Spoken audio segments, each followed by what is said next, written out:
your right hand. Do you solemnly swear or affirm under penalty of perjury that the testimony you are about to give will be the truth, the whole truth, and nothing but the truth? Thank you so much, ma'am. Come have a seat in the witness chair. And I know you've heard me say it a bunch of times. There's water, there's tissues. We need to be able to hear you, so please speak into the microphone. Let the lawyers ask their question, and then answer out loud, and then words. Can you do that for me? Yes. Thank you so much. You may begin. Thank you, Your Honor. Ms. Lewis, if you would please introduce yourself to the jury. My name's Scarlett Lewis, and I am first and foremost the mom of two boys, Jessie and his surviving brother, and I'm the founder of the Jessie Lewis Choose Love movement. We're going to talk about that in a little bit. Before we do, though, I would like for you to tell us, please, where you were when you first became aware of this disgusting conspiracy that Jessie's murder didn't happen.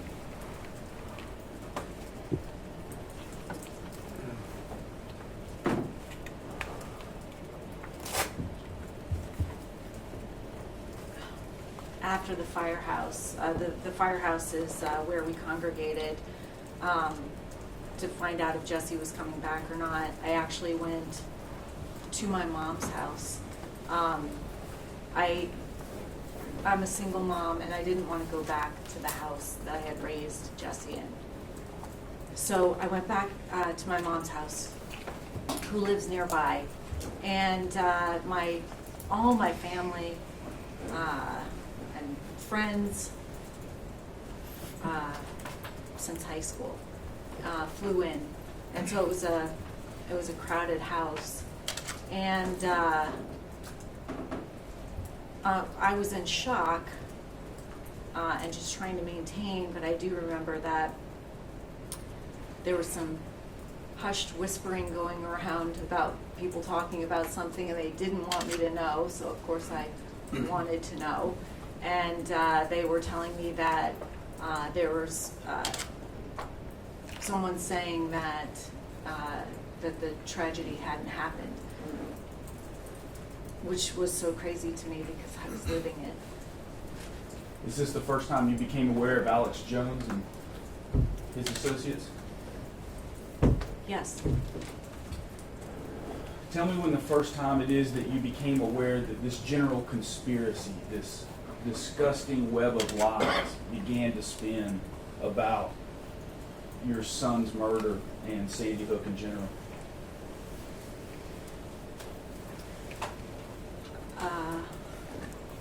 Well, other than that first time,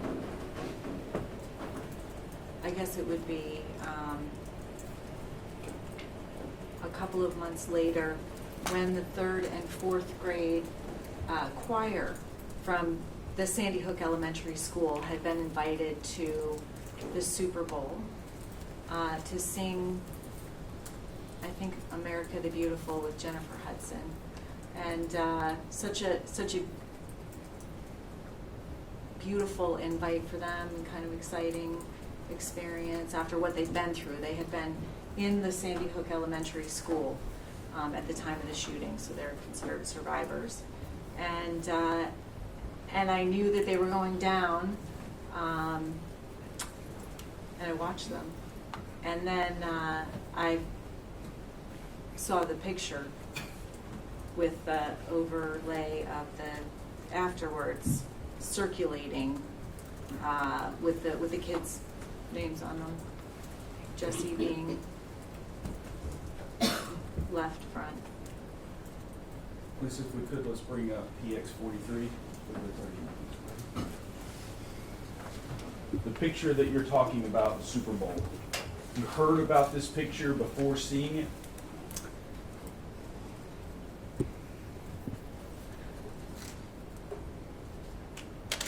I heard about it before seeing it. I can't remember. I don't know, things circulated back then. Sure. This is the picture you're talking about? Yes. The Super Bowl picture that has, I believe you just said Jessie front left. Yes. Jessie's name in the front left. Yes. What fake was- name. Sure. What was your understanding about this, and how did it make you feel?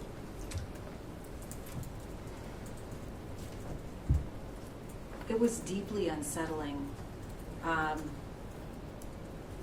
What people were saying about the December 14th, the shooting, that it didn't happen, that these children from the Sandy Hook school were actually the victims,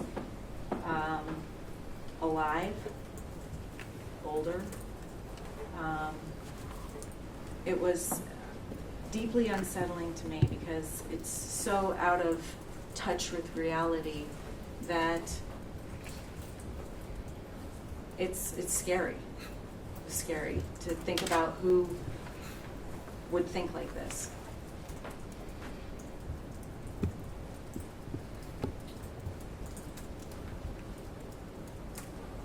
I want to take you back even before this. Well, first off, did you understand this picture, this pushing of this information, including this picture in this Super Bowl thought, came from Alex Jones, or was being pushed by Alex Jones? Can you repeat the question? Sure, that was a bad question. Did you understand this picture, this conspiracy here, to coming from Alex Jones? Yes. Pushed by Alex Jones? Yes. I want to take you back even before this. Was there anything about your understanding, or did you learn, or was Jessie's wake interrupted in any way by this conspiracy, this web of lies? Yeah, so Jessie was murdered on a Friday, and the following Wednesday, we had a wake for him at a local funeral home. And people were lined up outside and then coming in. We had an open casket, and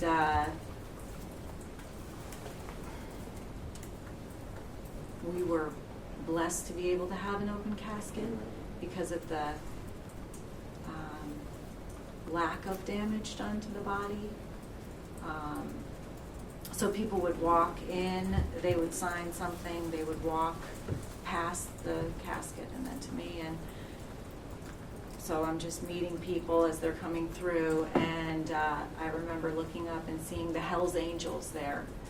And I thought, well, at the time, I was in shock, and so I just thought, it was surreal anyway. But then I found out later that they were there to ironically keep the peace, which was also surreal to me, to make sure that there wasn't a disturbance at the wake. Your understanding is that this came from the beginning of this conspiracy and web of lies that Jones was pushing? Yes. I want to talk to you a bit about other encounters that you've had with the public as it concerns this web of lies and what Jones was pushing, okay? Have you received, I'm not going to go into every one of them, but have you received emails, threats, death threats, and the like as it concerns this? Yes.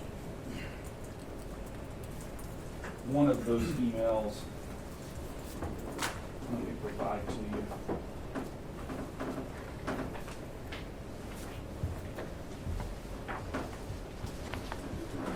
Marked as plaintiff's exhibit number 131. Does this refresh your recollection of one of the emails?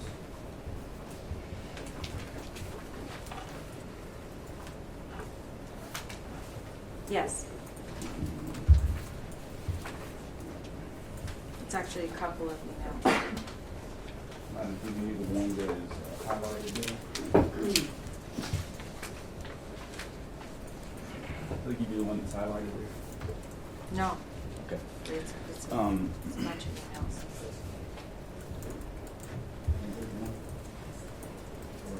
Yeah, 131. Thank you. This is a highlight. If we could, Plaintiff's move exhibit one, first, plaintiff's move exhibit 131 indictments. Any objection? No. Plaintiff's 131 is admitted. If you would please, Melissa, bring up 131.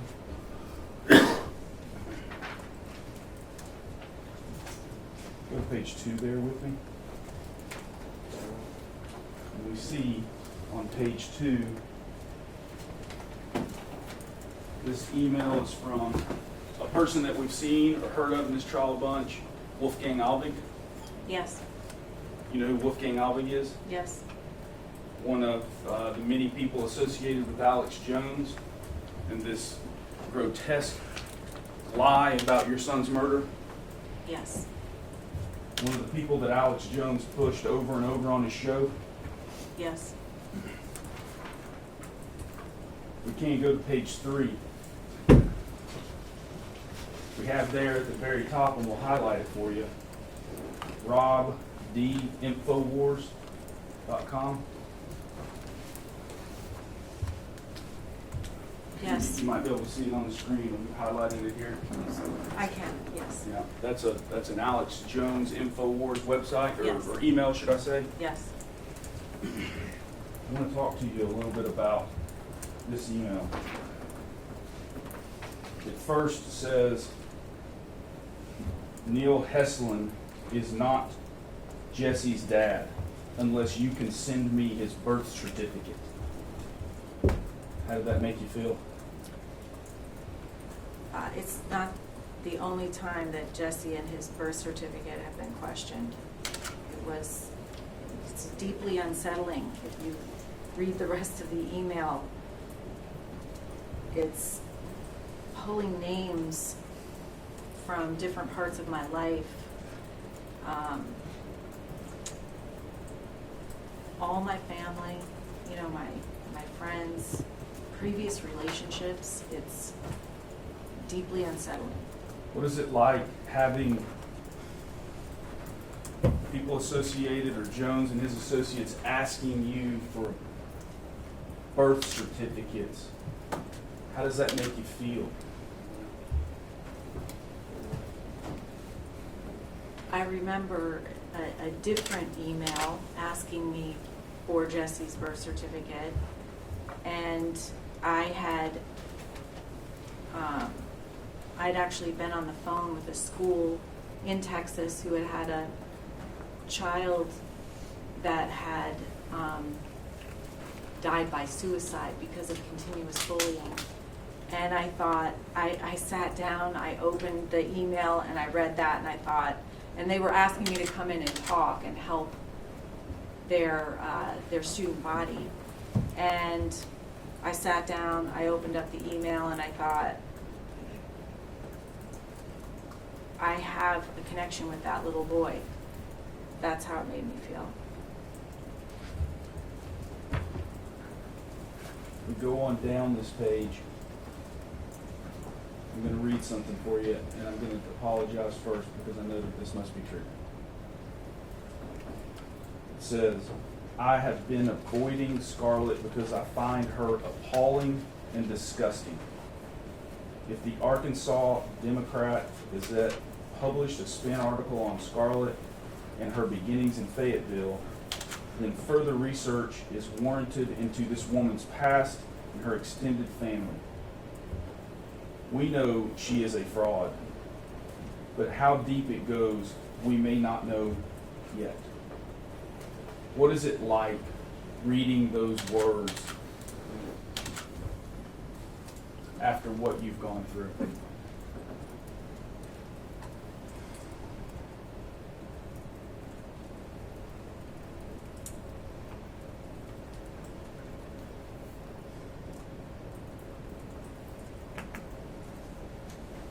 Deeply unsettling.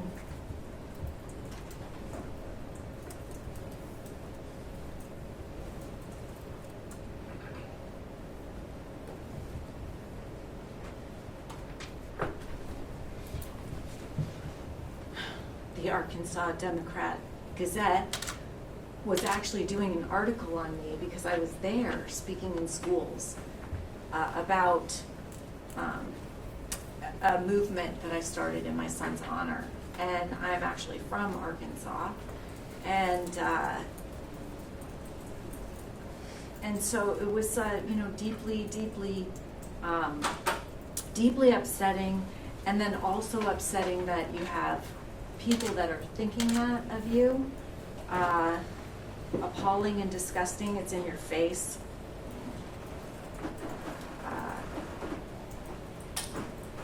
It's scary.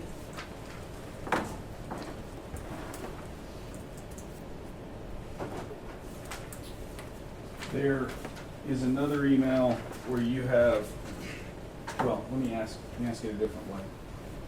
How does this make you feel as it concerns your own security and safety?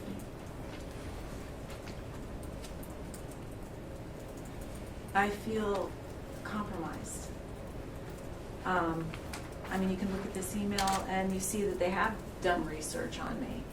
And I guess through social media and maybe websites to do searches on people, they have all the different names that I've ever used and that I use now. They have people that they've dragged up from my past. It's I know I'm using this word a lot, but deeply unsettling to your very core. You reference research that they're doing on you. Let's look at the next page, page 3.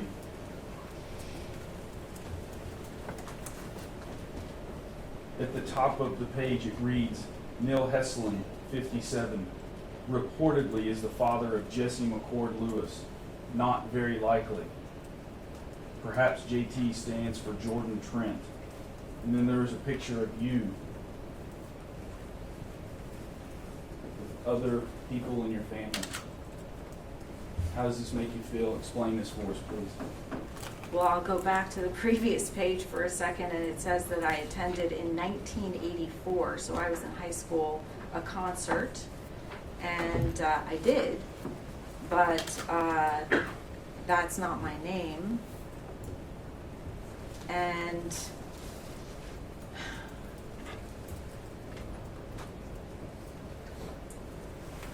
yeah, those are the names of my brothers.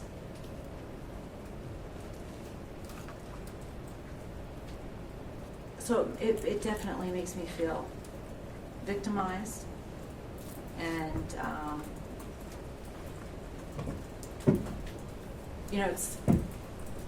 it's not just me. It's not just my son. It's interesting, the ripple effect. This is now my entire family. It's my friends. It's people that I've known in my past. It's far beyond just me and Jessie and my surviving son. The next page, please, Melissa.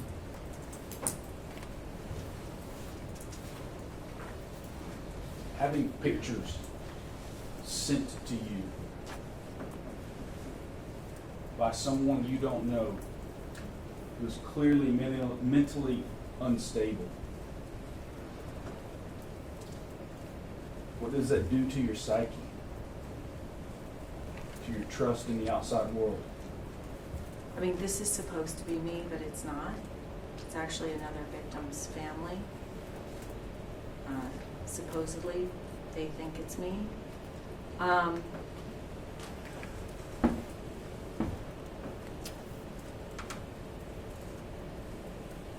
It's different than losing a son, having a son murdered. I didn't lose him, he was murdered.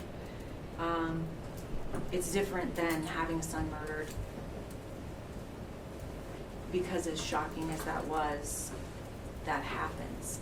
People go through that. But then being a victim's parent and having someone victimize you in a different way is, and like this, just completely, you try to process the death of a child, and people have done that, but you can't process this. You can't make sense out of nonsense.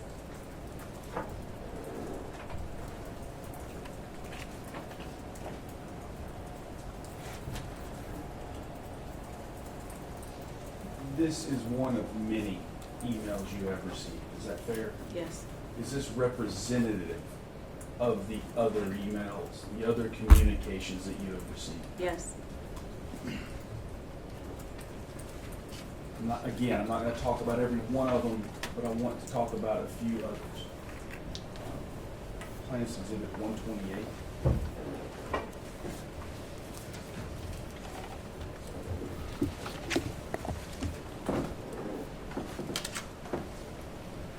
Does this refresh your recollection of questions further that were sent to you from this Wolfgang Halbig that Alex Jones over and over again referred to on his radio show? Yes. Plaintiff's move into Exhibit 128. Any objection?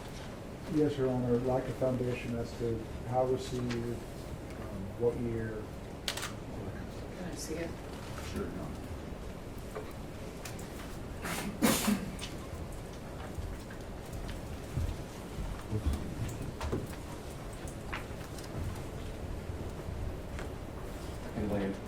I can lay another foundation. Okay.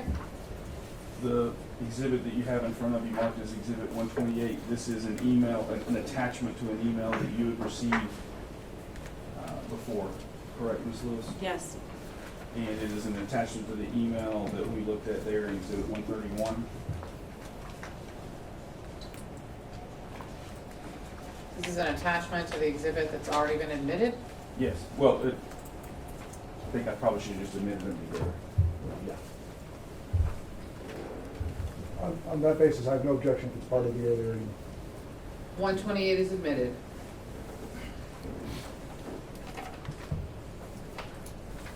$128, if we could, please put that up, Melissa.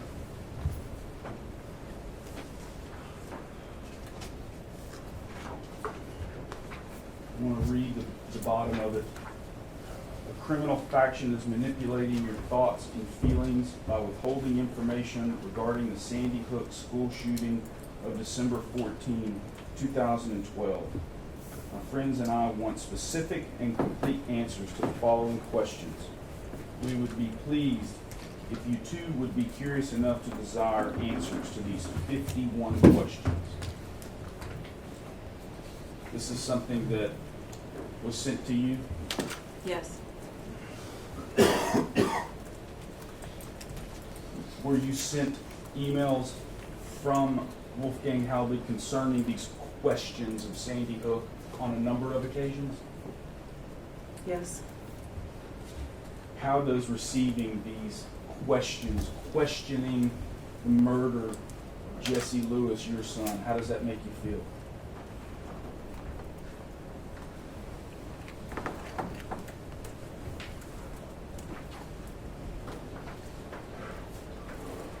Unsafe.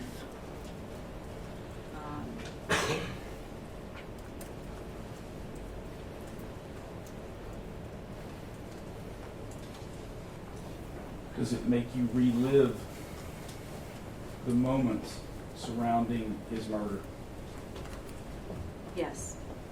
Does it reopen the wounds that were created as a result of your grief?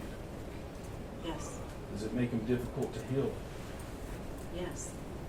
Tell us about that.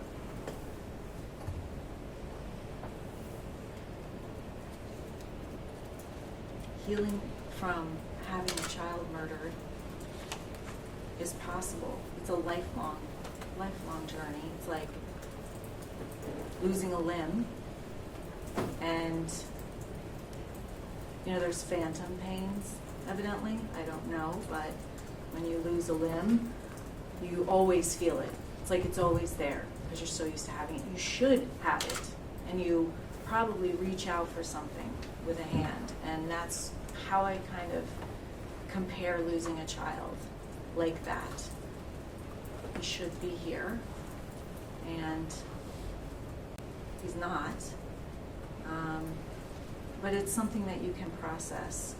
This, I think, the fear and anxiety and unsafeness, and that all of this just continuous, and it doesn't even have to be that many, it's just, this element that's always in the background of fear keeps me from healing. It definitely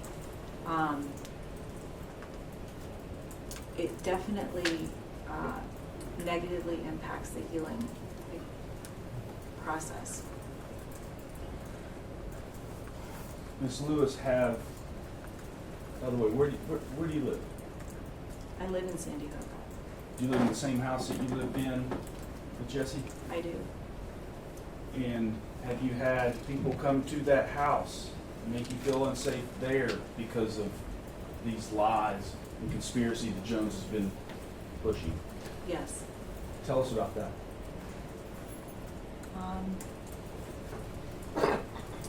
There was a Christmas, and we usually now go over to my mom's for Christmas because I don't put up a tree anymore.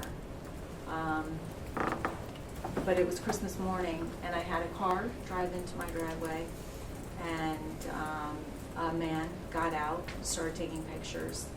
And so I walked outside and I said, "Excuse me," and he took pictures and then got back in his car and drove away.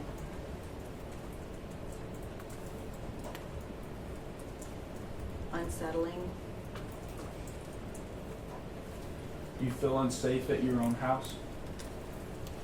I have, yes. We heard briefly, I just need to address it. We heard briefly that you own a gun at your house. Yes. Is that because of the safety fears that you have? Yes. If you'd like, explain a little further. I'm a single mother and responsible for the safety of both of my boys. And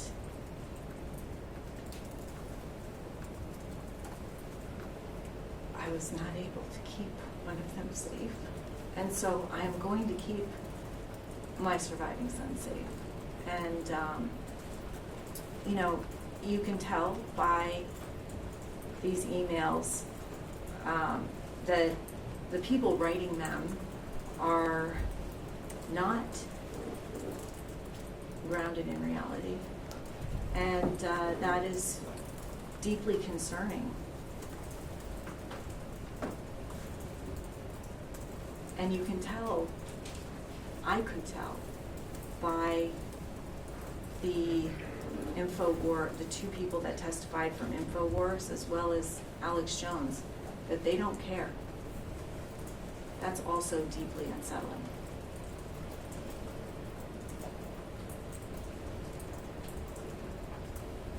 When Infowars,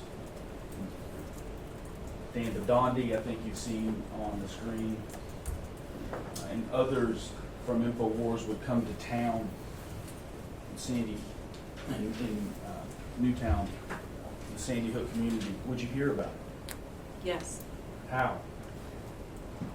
The mayor at the time would send out an email to the parents advising us of the fact that they were coming to town and telling us to stay in our homes, stay safe, just be aware. And so I would.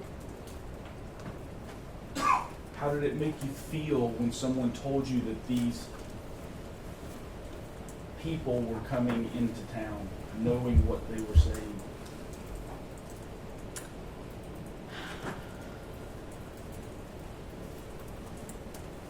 It was frightening. You didn't know what to expect. You didn't know what they were going to do.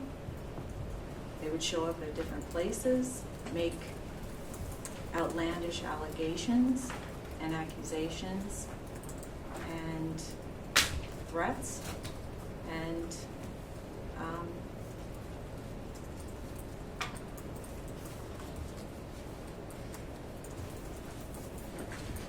felt limited by that.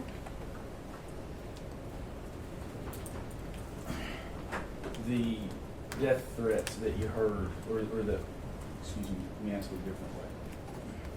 Are you aware of other parents in the community living these same nightmares and death threats that you're talking about? Yes. Objection, And, Your Honor. Relevance, other points. Well, we've gotten the answer. I'm gonna overrule it. Let's see where we go.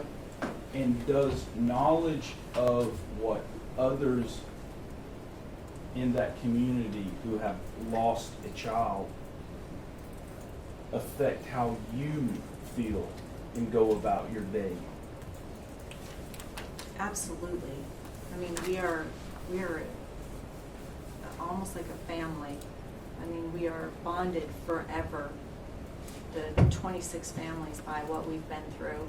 So if something happens to one of them, we hear about it, and it is like it's happening to us. Do you share with them what has happened to you in that same regard for that same reason? Yes. There are death threats that you're aware of to other people that you believe apply to you as well? Yes. Are you aware of a particular person, her name is Lucy Richards? Yes. And Object, what is, again, on relevance, hearsay. Overruled. what is your awareness and understanding of who Lucy Richards is? Lucy Richards is a woman who made threats to the Posner family, both Veronique and Lenny, on their voicemails. And she was later arrested and jailed for those death threats. Are you aware that one of the punishments that she was given is she couldn't listen to the Alex Jones show? Object to the hearsay, Your Honor. Yes, I am aware of that.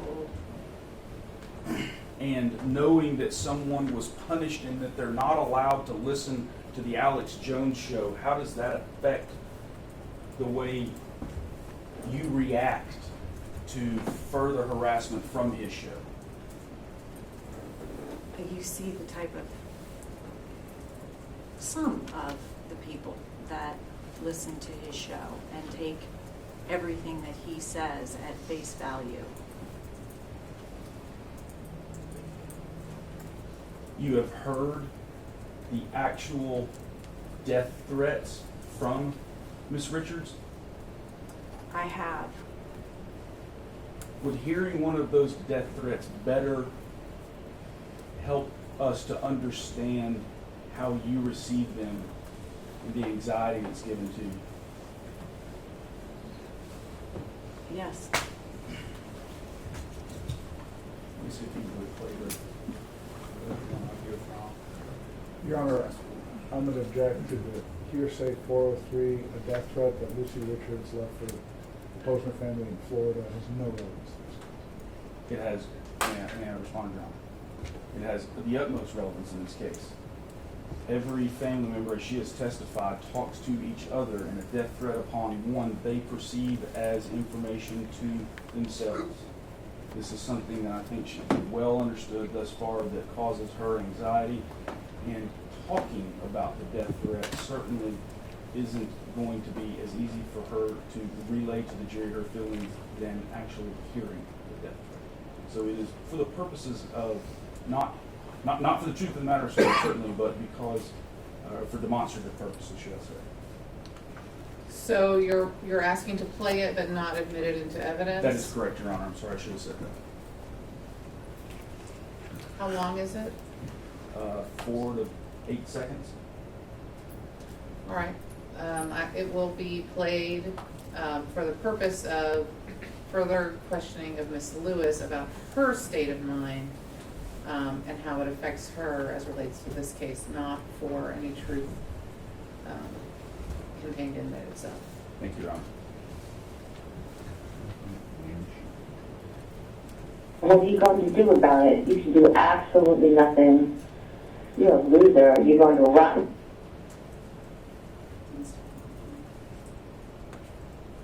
cunt.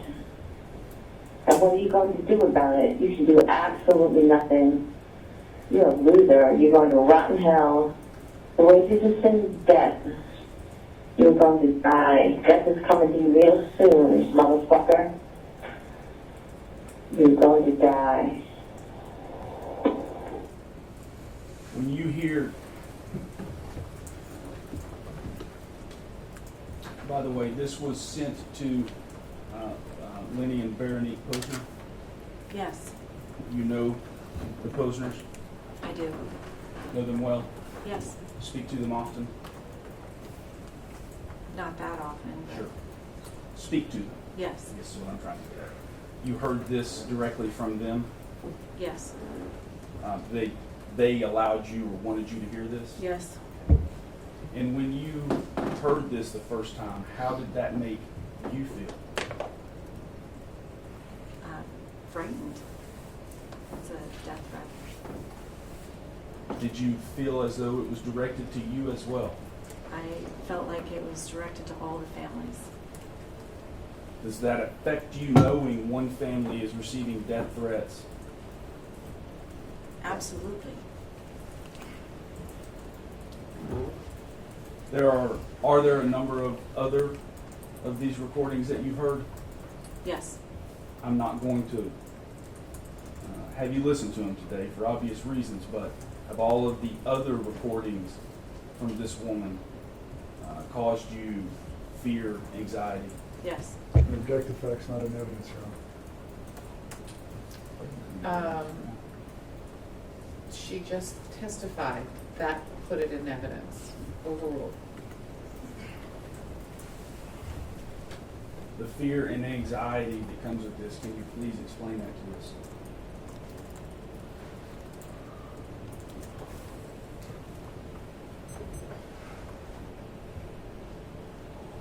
It's fear for your life, but I guess it's not even mostly fear for mine. It's fear for my surviving son.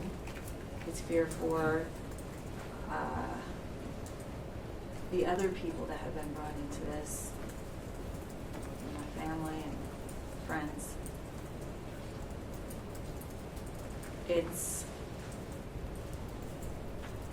It paints everything. I paint, and I've described it like it's one more layer. You have a painting, and then your son is murdered, and that's a varnish on it. And then this is another varnish, a darker varnish on top of all of that. It's just with you all the time. It's just a thought in your head all the time. It is actually noon. I think we will take our lunch break now. We will return at 1:30 for my jury. You may not discuss anything you have heard in court so far. All right, so we'll take a break until 1:30. All rise. And Ms. Lewis, you can head back down to where you've been sitting. And when we come back, just be back and we can stand ready to go. We'll bring out something for the attorneys. I don't know if it's ready, so we'll bring it out a little bit later. May I briefly, Your Honor? Just make sure you shut the door, whoever's last out. Thank you.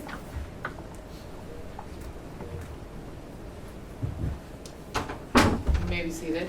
Yes, Mr. Reynolds. Just to re-urge my motion for mistrial under 4111 based on the testimony of Mr. Heslin and the testimony that's just been elicited from Ms. Lewis. All right, that motion is denied. Anything else?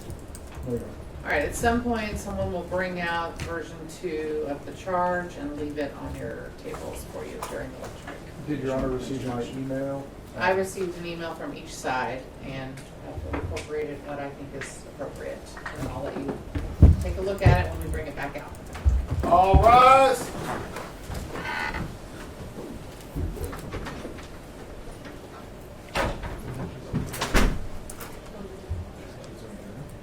She says that during the break, she said we're going to take a photo.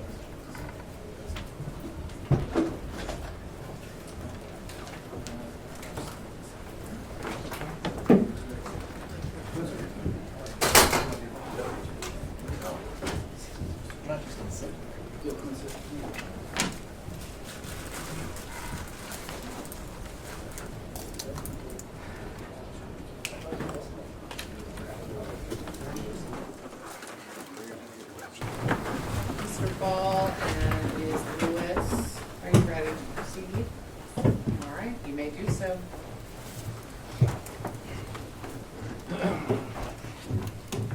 Ms. Lewis, can we continue what we were talking about earlier? Yes. Okay. Before we do that, though, are you pleased that you at least now finally get to look this man in the eye? Yes.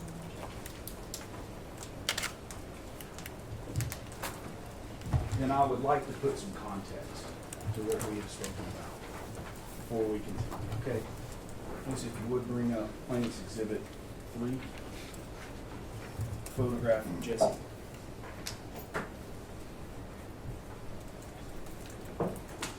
Jessie Lewis, your son. Tell us about it.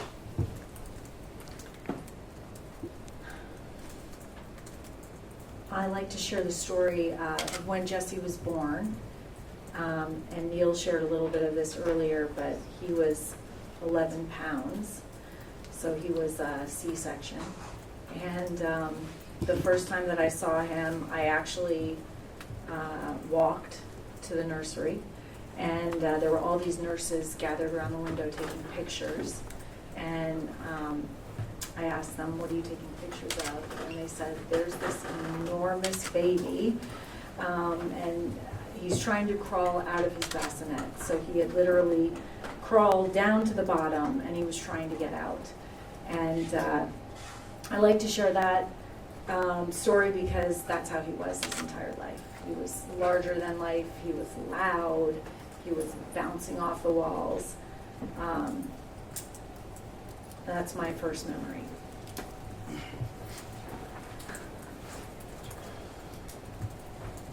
Tell us more about Jessie. What was his personality?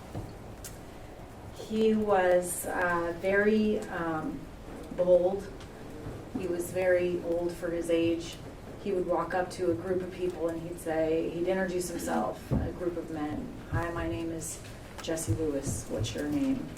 He was very protective of his family. And I have a little farm. He would put on an army helmet that my friend had given him, and we called it patrolling. He would walk along the walls, all the corners, and then wait for people to come in at the gate. And what was some of the, let me ask it this way. What is your understanding of Jessie's last day?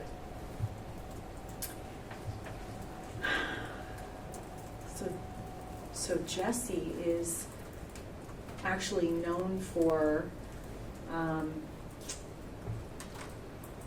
during his final few moments,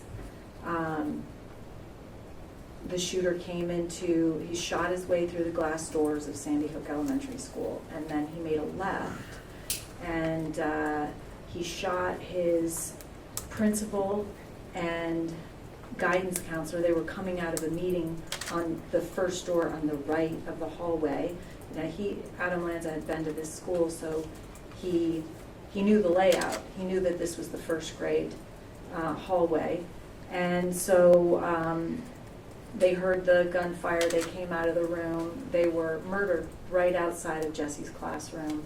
And then he made a left into the classroom door and was firing adult height and hit his teacher, who he was standing right in front of. And then his gun either jammed or ran out of bullets.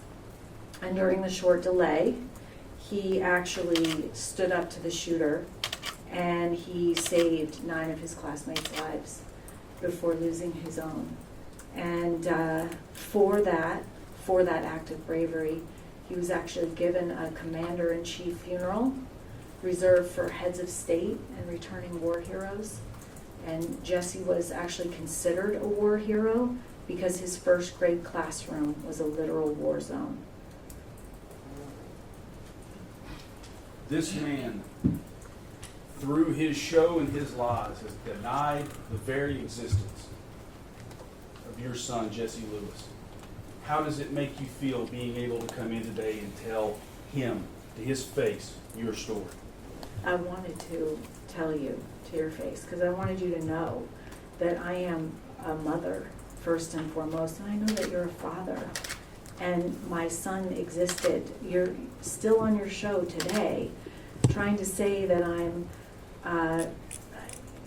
implying that I'm an actress, that I'm deep state.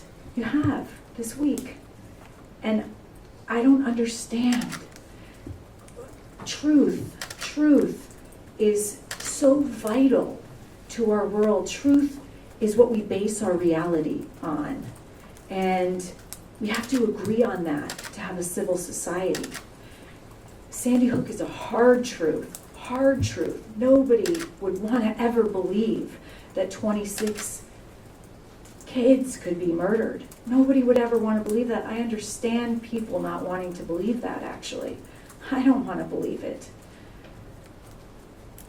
But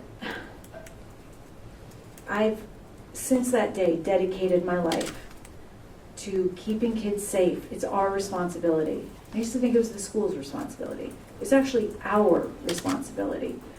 And I've dedicated my life to that. And having a quarter of Americans doubt that Sandy Hook happened or doubt the facts around Sandy Hook is not conducive to keeping our kids safe.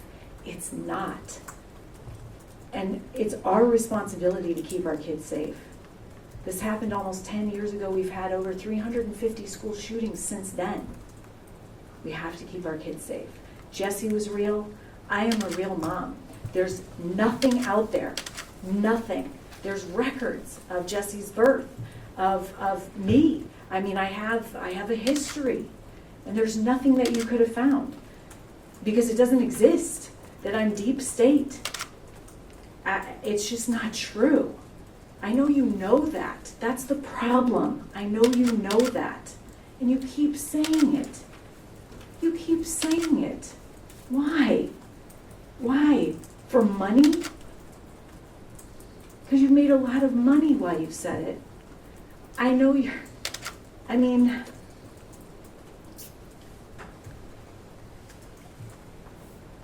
I know you believe me. And yet you're gonna leave this courthouse and you're gonna say it again on your show. You're saying no, you just did it. Over the break, Ms. Lewis, did you have an opportunity to hear what Mr. Jones had said on his show about what Mr. Heslin about Mr. Heslin and his testimony? Yes. I'm going to object, Your Honor, for all the reasons I stated before. It's a edited clip. I don't think it should be played. Overruled. Ms. Heslin, you have a claim for... Ms. Lewis. Did I say that? Excuse me. Ms. Lewis, you have a claim for intentional infliction of emotional distress. Do you not? Yes. And when this man says bad things and lies about your son's father, Mr. Heslin, how does that affect you? It affects me because that is the father of my son. That is, we're bonded forever through that connection, through Jessie's spirit. And that impacts me. If you have the capacity to put yourself in my shoes, do you have empathy? Because the two people that work for you don't seem to have empathy or care. They really don't. I was looking for some caring. I did not see it. Do you? Ms. Lewis, does it continue to cause you emotional distress when you hear this man peddle the thought that you are in some way or another an actor or controlled by other people or like thoughts? Or that Sandy Hook was a total hoax, that it was a false flag, that it never happened, that there were no children killed. And you know that's not true. You know that's not true. But when you say those things, there's a fringe of society that believe you, that are actually dangerous. The video that you saw over break from Mr. Jones' website, radio show, Infowars, did that cause you or affect you emotionally further? Absolutely. If we could, please. What exhibit will this be, Melissa? PVX 32. Please play PVX. We offer PVX 32 into evidence, Your Honor. Objection, Your Honor. The objections are overruled. I, however, think that you need to establish a little bit more about this video, when it was aired, etc. Sure. We haven't done that yet. While you were on break, did part of your team download this video? Yes. And are you aware that the video was created during or shortly after Mr. Heslin's testimony? Yes. Okay. And did that video come from the Infowars website? Yes. And did you personally see that the video came from the Infowars website? Yes. PVX 32 is admitted. Thank you, Your Honor. Please play that, Melissa. I thought it was an act when I saw some of the stuff on TV, just because he came off as so,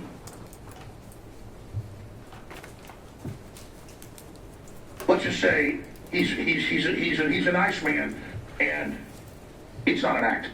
He is being manipulated by some very bad people. But I'll just say, because I got to be honest, he's slow, okay? And his ex-wife is not. I don't think he's stupid. I'm just saying I've got family members that are really smart in a lot of ways, but they're just real kind of quiet and have this way about them, and they move at a different pace. Like they're fast in some ways and slow in others, and I think Heslin acts like somebody on the spectrum. And it makes me feel like an even bigger jerk. But when I saw him, I'm like, there's something about this guy. This doesn't look. And now that I've been around him for over a week, I'm like, okay, now I know. And folks, I don't have some calculated point just bringing that up here. It's just that I'm around these people, and I'm looking at it, and I'm watching what's being said and what's going on, and it really then makes it clear what happened. How does it make you feel knowing that that was said today by this man on his radio show while Jessie's father was testifying in that same seat you're sitting in? I've had a hard time finding words today. It makes me feel astounded in a bad way. It's horrific.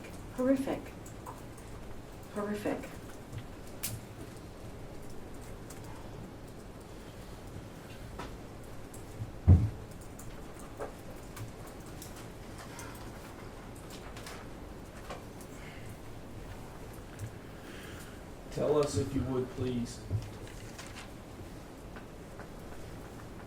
one of your last memories, Jessie.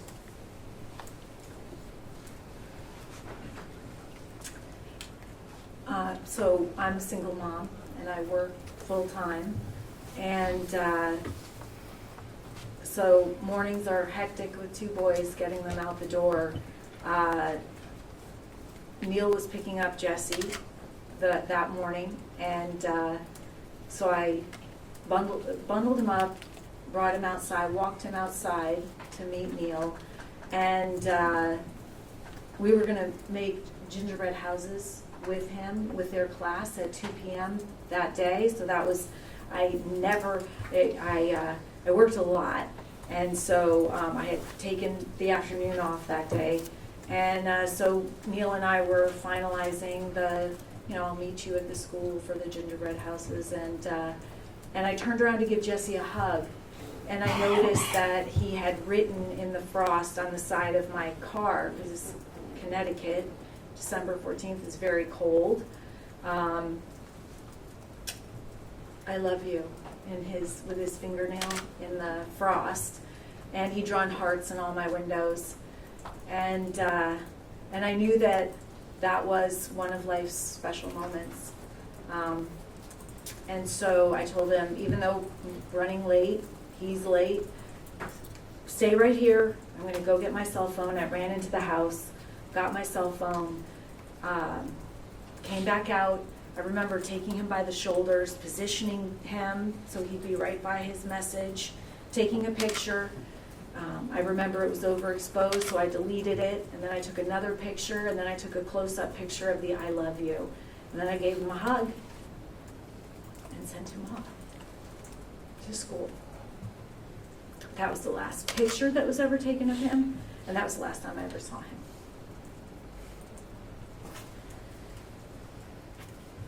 Was Jesse honored for his heroism that day? He was. He was honored for his heroism at his funeral.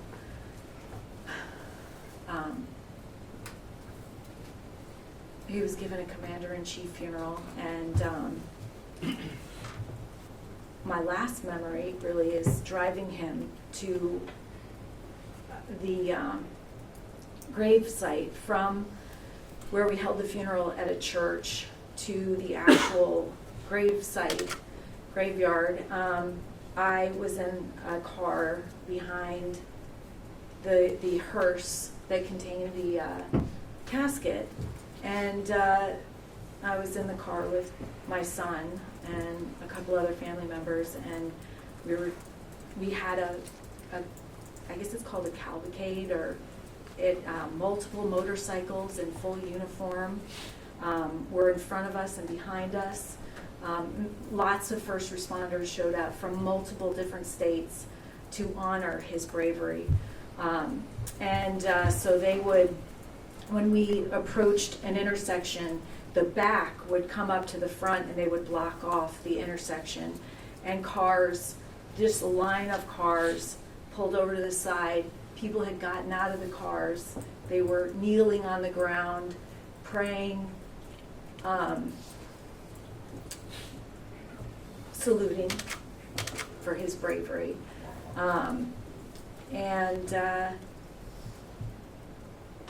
That's a special memory. How does this man's lies interrupt those memories? I mean, because then Alex gets on there and says that it didn't happen, that it was a false flag, that there were no kids killed. And you cater to those people that are not grounded in reality. You're not telling the truth. You know the truth as a father. And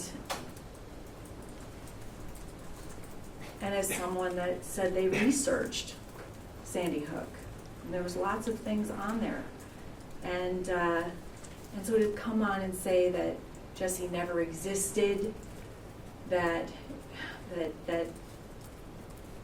it was a hoax, I know there are hoaxes that are out there, but this was an incredibly real event, and I lived it, and it's unbelievable that you would continue to say that it didn't happen. How does it affect your grieving process? What a mother has to go through when she loses a son?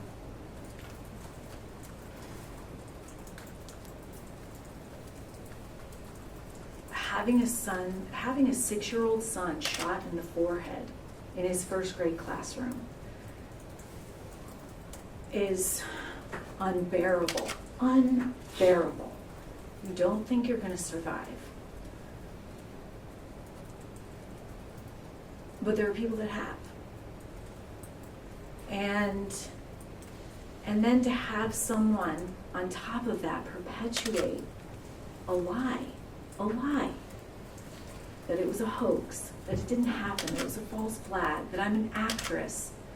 Then you get on and you say, oh, sorry, but I know actresses when I see them. Do you think I'm an actress? No, I don't think you're an No, actress. you can't talk right now. Sorry, I did. I asked him a question. You get to testify right now. You're under oath. Nobody else in the room is. Anyway.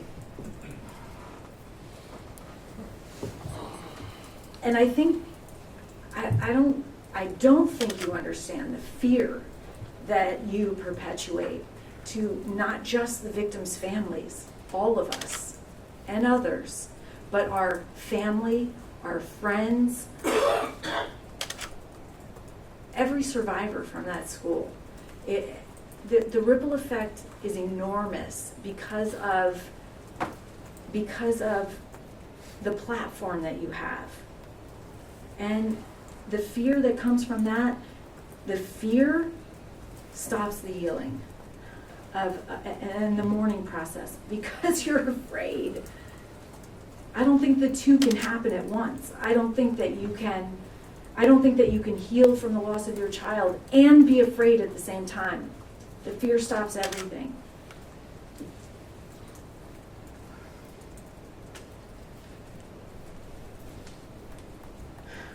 How do you recover from someone saying your child wasn't murdered?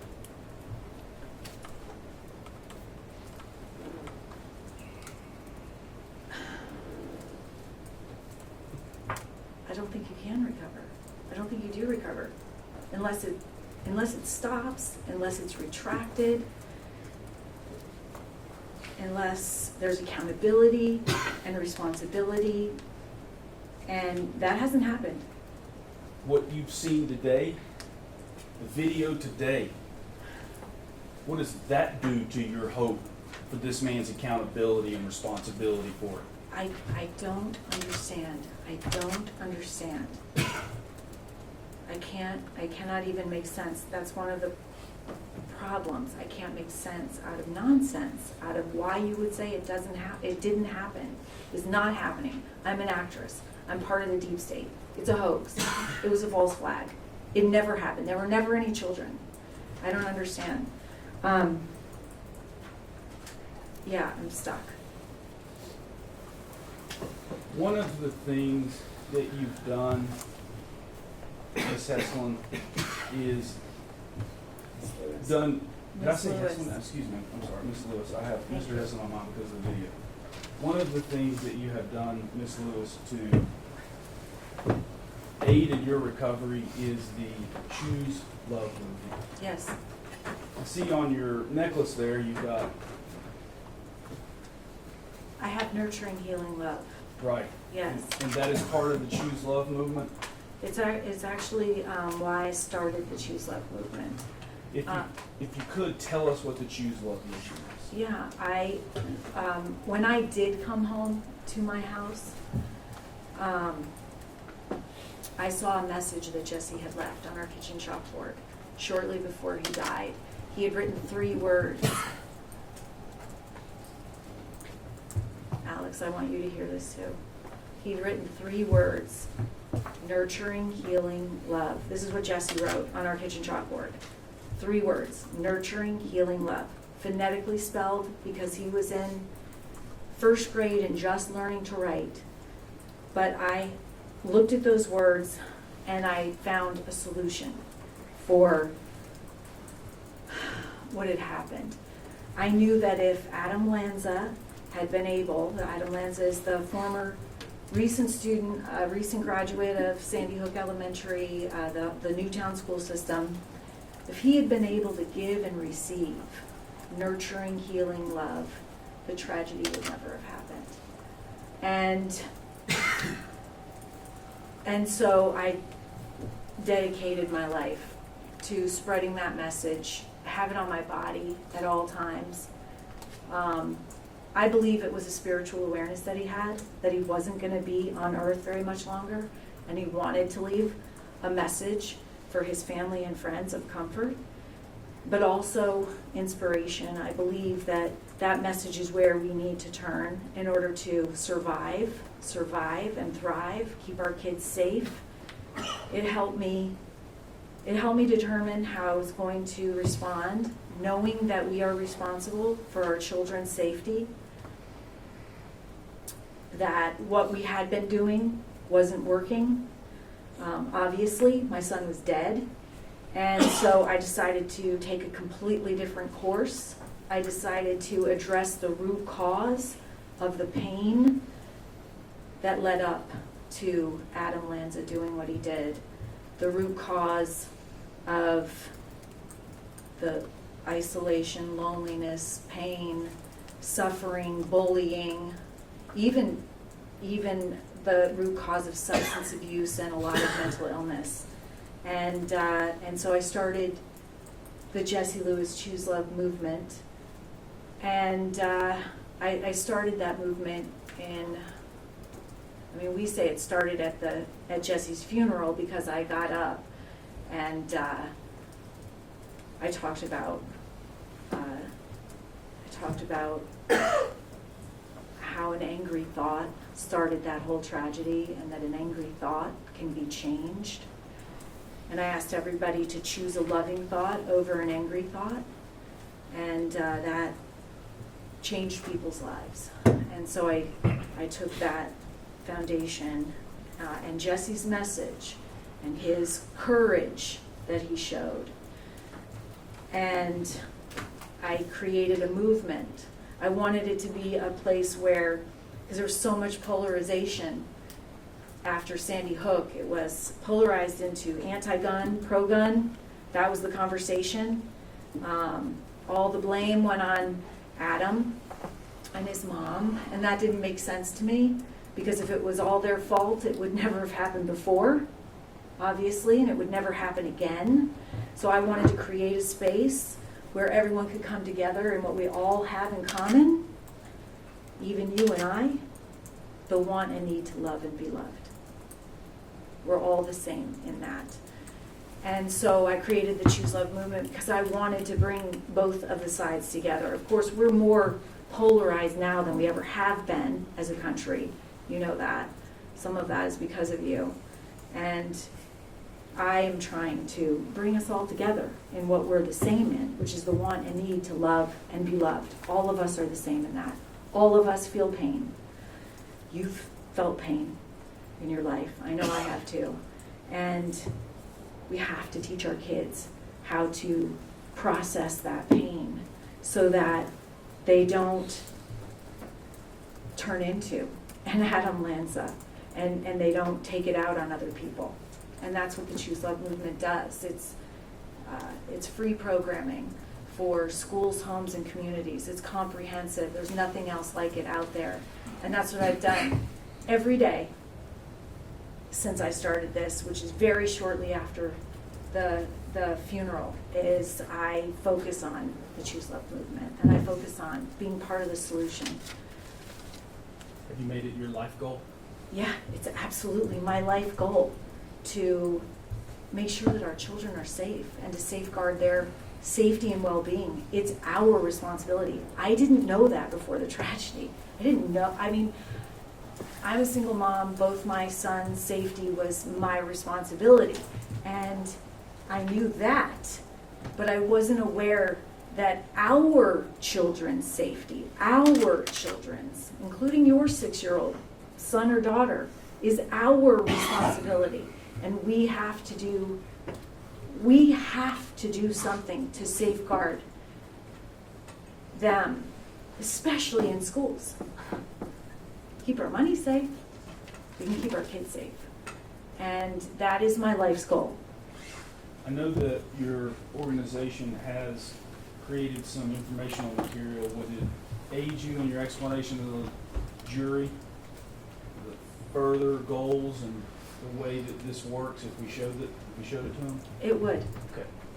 If we could. I object, Your Honor, under Rule 403 and hearsay. That'll be overruled. If we could, please, Melissa, go ahead and play that video.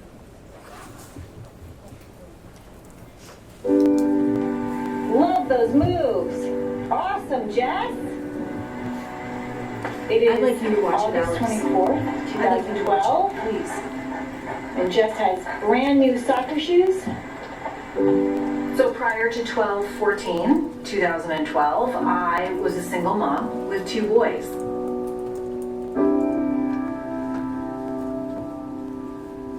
It was kind of an unremarkable life.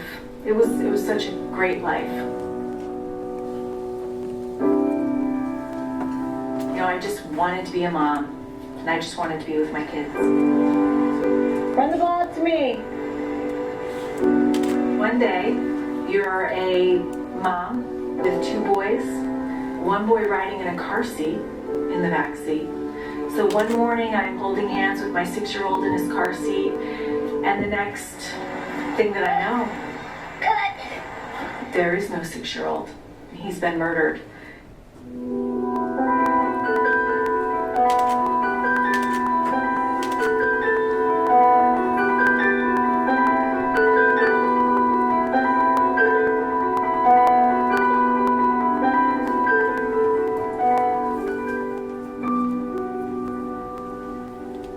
So I had come home for the first time, and I was getting Jesse's clothes for the funeral, and I walked through the kitchen on my way out, and I noticed these 3 words that Jesse had written on the kitchen chalkboard shortly before he died. He wrote, "Nurturing, healing, love." These words were a message of comfort for his family and friends, and inspiration for the world is where we needed to turn. And I knew I'd be spending the rest of my life spreading this message.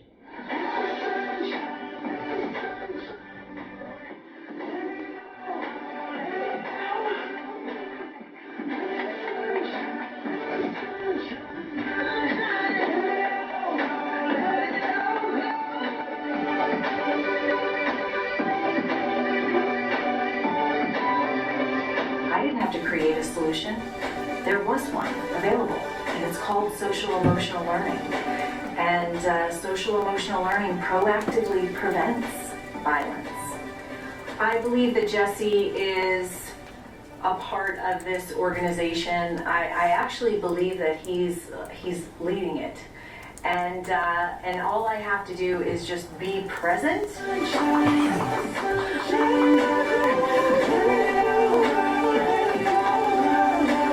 I live with a tremendous dichotomy in my life every single day.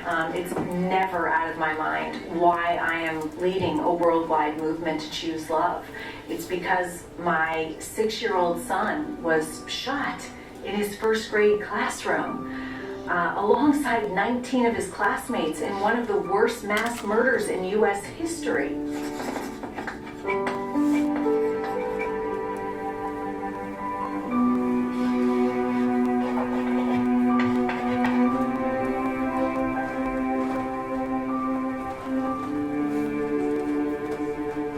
I feel like I meet Jesse a lot in schools. I'll look into a child's eyes and I'll see Jesse looking back at me. And how blessed am I? And how grateful I am that my purpose is spreading a message of choosing love, and given to me by my 6-year-old son.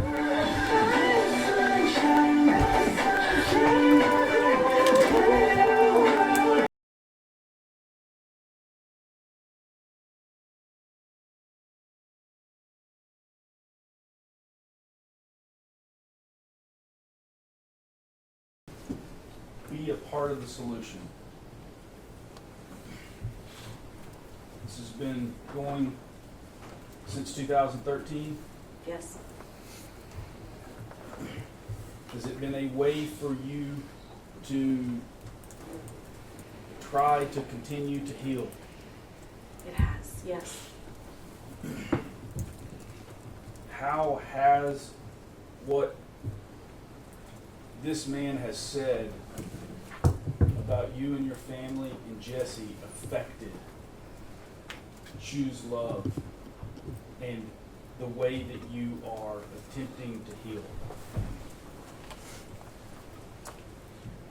I've literally dedicated my life to trying to keep kids safe and to spread a message that we can thoughtfully respond in any situation, circumstance, or interaction by choosing love. And you are spreading lies and fear and falsehoods and deception and untruths. There is a truth, and I believe that you know it, and this is so important. I feel like we're at odds with our missions. I'm trying to spread love. I'm trying to keep kids safe because I couldn't do it for my own. And you're saying that it didn't happen, and you're taking away the credibility of what I'm trying to do. A quarter of Americans believe that Sandy Hook didn't happen, or they doubt the facts surrounding it, and you continue to peddle that conspiracy theory. And that is not conducive to keeping our kids safe. It's not conducive to keeping our kids safe. That's...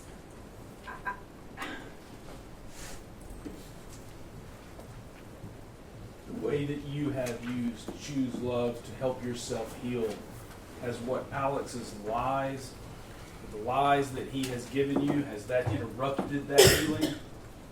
It has, because you can't heal when you're afraid.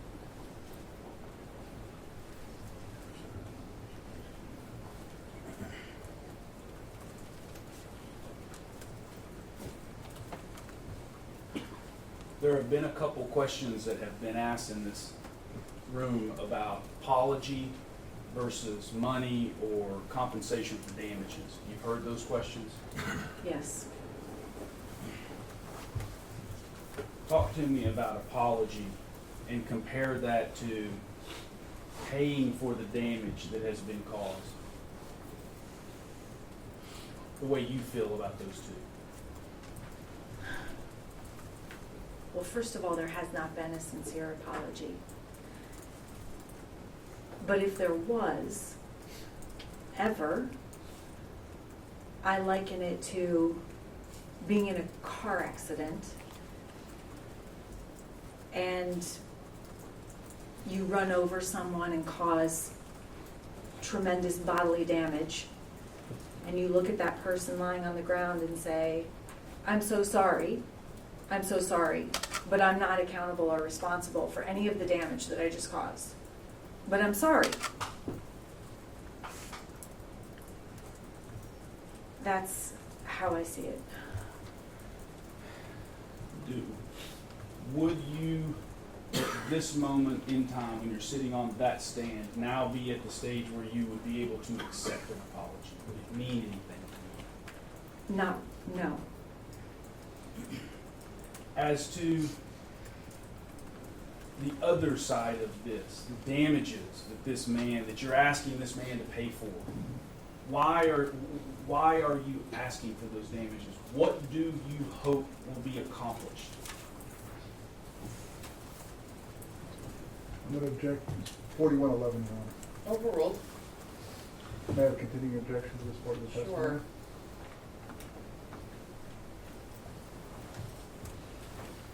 Alex has been asked to stop, and he hasn't.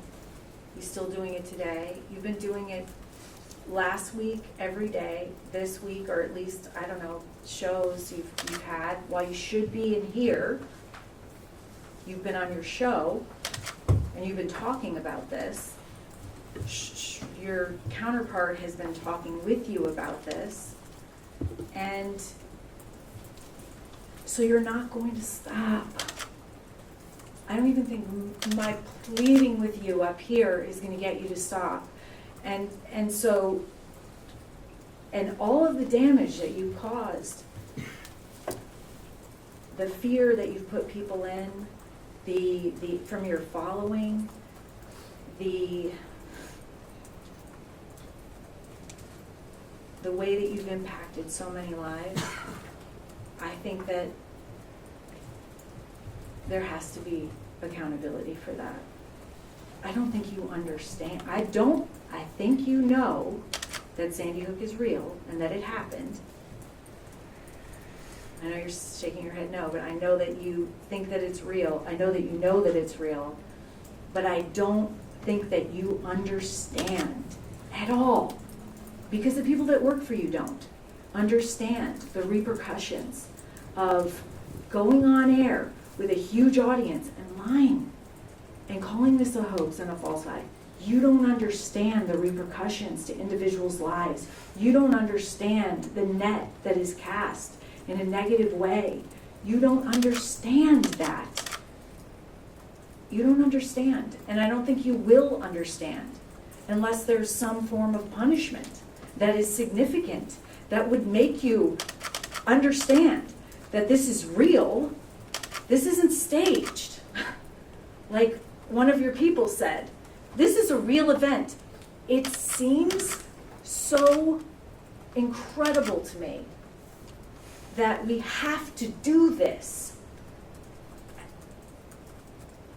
That we have to implore you, not just implore you, punish you, to get you to stop lying. Saying it's a hoax. It happened. It's like surreal what's going on in here. I think everyone in here probably feels that way.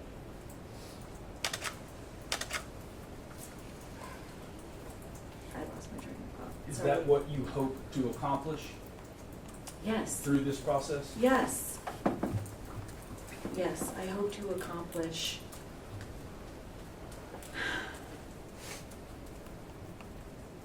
an era of truth. An era of truth. Please. How difficult has it been for you waiting for this day, literally for this very moment where you're sitting in that chair right now, this reality? How difficult has it been for you waiting for that?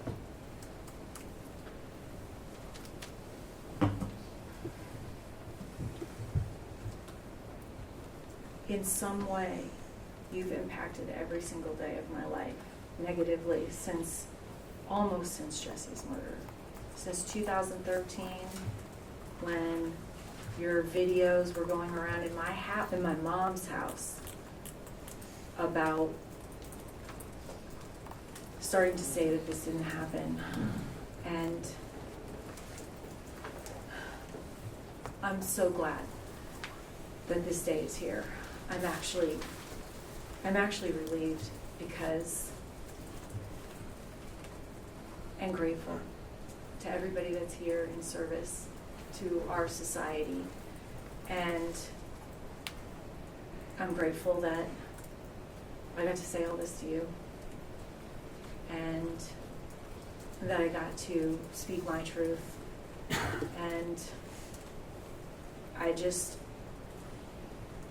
I'm really looking forward to this being over so that I can get back to healing and spreading my message, spreading Jessie's message of love.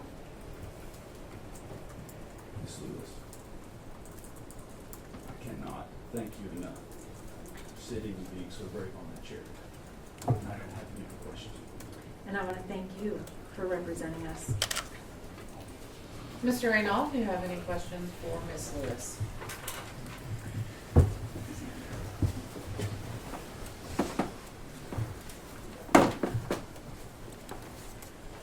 Good afternoon, Ms. Lewis.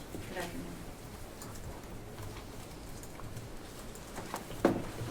I read your book, Nurturing Healing Love, and I thought it was a beautiful book. Thank you. And something that any parent who's lost a child should read. Thank you. I hope that you will use your power of choice to see the good in the questions that I'm going to ask you.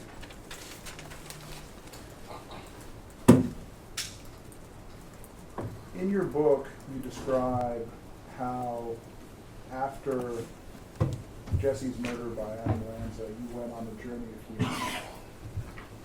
Yes. And even before, you said that you had read a book called You Can Heal Yourself by Louise Hayes, Yes, and that you educated both JT and Jessie in their power to choose how they would react and view life. yes, And that sometimes you'd say, you know, you have the power to, and then Jessie would say, yeah, Mom, I know, choose, choose, choose. yes, In the aftermath of the shooting, there were more than 500,000 letters of condolences that were sent to Newtown, yes, and mostly by little kids and drawings. and drawings. Shortly after the shooting, you participated in an EMDR session, Yes, and during that session you described a tunnel of light. should we explain what that is? Well, EMDR is something that Dr. Crouch testified about, Yes, and okay, it is a process whereby there's bilateral stimulation and visualization of bad memories. yes, And you described seeing a tunnel of light. I don't remember that. Can you read in my book where it says that? Well, maybe this will remind you, Okay, and if not, we can go to the book. Sure. But you described seeing the children who've been murdered ascending into heaven, yes, and a dark figure, yes, and that dark figure was Adam Lanza. yes, And the therapist that was helping you asked you what you wanted to do with him, yes, and you sent him up to heaven too. yes, Later, you spoke to the bipartisan task force on gun violence prevention and children's safety. I don't remember that, but I'm sure I did. It was sort of the first time you'd been able to introduce Jessie's message of choosing love to the world. Are And you got a- referring to the part in my book? Yes. Okay, And you got a standing ovation. yes, You met President Obama. yes, He came to the funeral. no, Or No. you met him in Newtown right after. yes, 3 days after. And He you was speaking in Newtown. went to see him in Washington. Yes, And then he gave a speech at Hartford University, do you recall? yes, And you met with him after the speech, yeah, in the hallway. and you told him about your message. Yes. Of choosing love.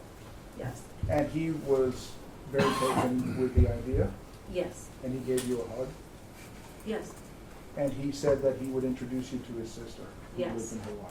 yes, And you went and visited with her. yes, And she gave you tickets to go and meet the Dalai Lama. yes, And you went to see the Dalai Lama with several friends, yes. and were able to meet with him personally afterwards. Well, he walked by me and we had an interaction, yes. And he hugged you, He did, and that must have been very special. it was. Since then, you've often spoken about Jessie's story. Yes, And you've said that although Jessie's death could have destroyed me, hope, love, forgiveness, and faith have saved me. yes,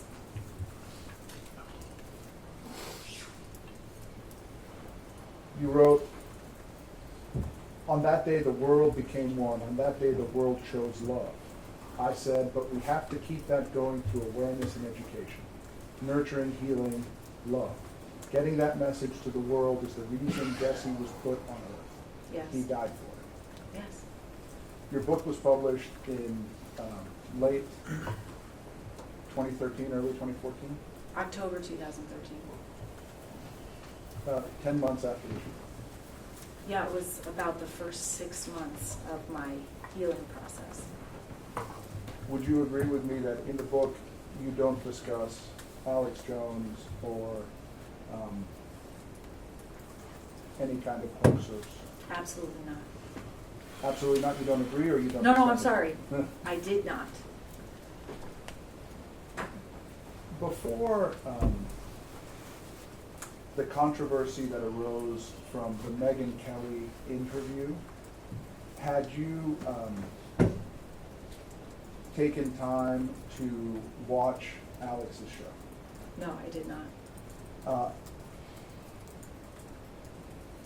Who brought to your attention what had happened on the Megyn Kelly show and the subsequent Owen Schroyer show? Neil did. Have you chosen to watch the entirety of the videos that have been presented in evidence here? I have not. You would agree that it's our jury's job to decide the case based on the facts and evidence? Yes.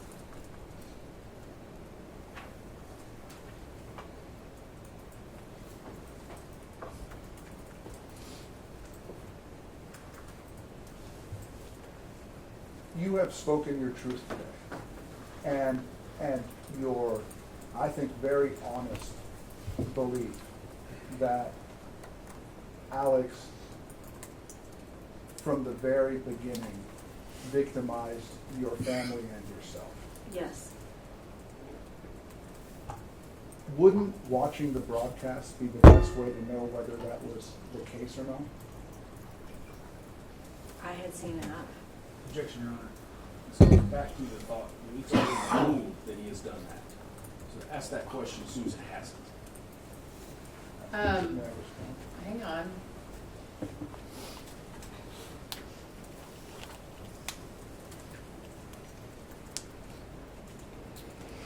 So, not, I guess your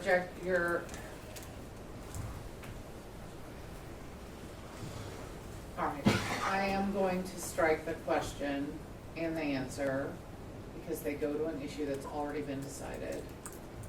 May I be heard? So you can try and rephrase it in some other way to get to whatever you're trying to get to, but not that way. We, I believe you testified about a picture of the Super Bowl I did. with the names of the victims of Sandy Hook written on top of the photograph of the children who sang there. Yes.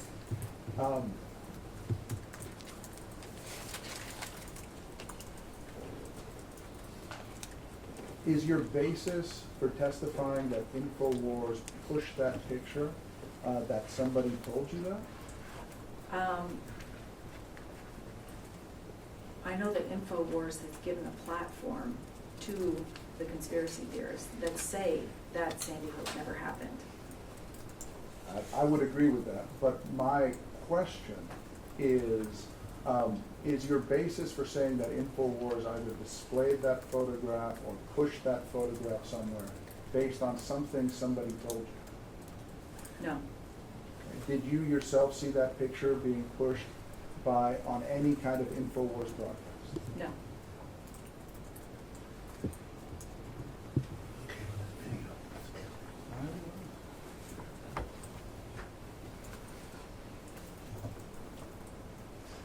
The video we saw played earlier, Which one? the video of Alex that was represented as having been taken today. Yes. Was just that clip given to you, or did you watch the entire broadcast? I watched that.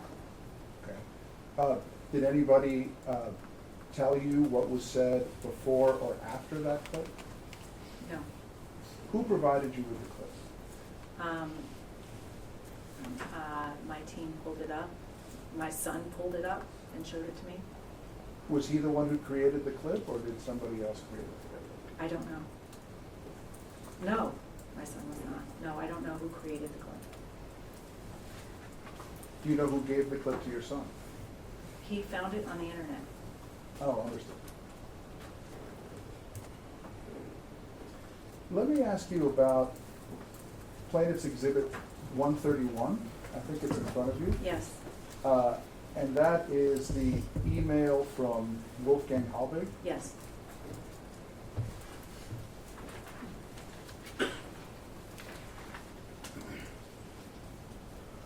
That email is dated September 9th, 2019. Is that correct? That's correct. Are you aware that as of that date, it had been several years since Wolfgang Halbig had been on the Infowars show or Alex's show? No, I was not aware.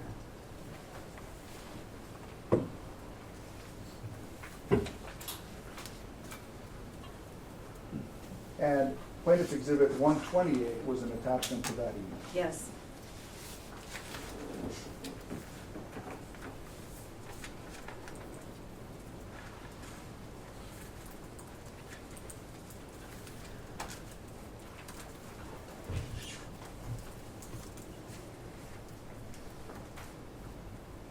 As you sit here today, do you know of any way that Infowars could have known in 2014 or 2015 when Halbig was on the show that he would go this crazy? Sustained. Lucy Richards. I was gonna say, I don't think they checked his credentials.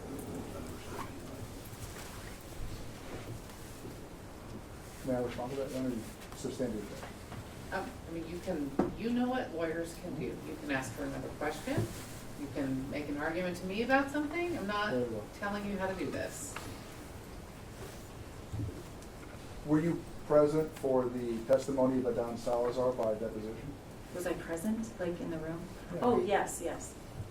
And so you saw that he testified that maybe he could have done a better job, but that he did look into Wolfgang Halbig's credentials at the time. I saw that he did just a surface scratch of looking into his credentials. Lucy Richards, she's the woman who left the terrifying message that we heard. Yes. She, thankfully, has never left a message like that for you. Correct. Lucy Richards has never worked for Infowars, has she? She is a devout follower of Infowars. I don't know that she's ever worked for Infowars. I don't know. In fact, she's just a crazy lady, isn't she? Seemingly so. And there are crazy people in the world. That's correct. And sometimes they see things on television or they hear things on the radio, and they do crazy things. Yes. You testified about Dan Badandi. Did I? I believe you were asked some questions about Dan Badandi coming to film a town hall meeting at Newtown. Do you recall that? Questions I was asked? Yes, ma'am. I don't remember, so I'm sorry. Can you read? That's fair. Do you, as I sit here today, do you know the name Dan Badandi? Yes. Okay. Have you ever had any personal contact with him? No. I know what you're talking about. The mayor that would send out the emails telling us to stay home when they were in town. Yes. Correct? Correct. Yes. And so, you said, I believe, or perhaps Mr. Ball said, Dan Badandi and others. Yes. The term "and others." Yes. There were no other Infowars people in Newtown, were there? Objection, speculation. I don't know. You can allow it. You testified that a man pulled into your driveway on Christmas Day. Yes. What year was that? I don't remember. And the man took some photographs, you went outside, and you said, kind of, "Can I help you?" Yes. And he drove off. Yes. He scared you, but you really don't know why he was there. He was there to photograph my property.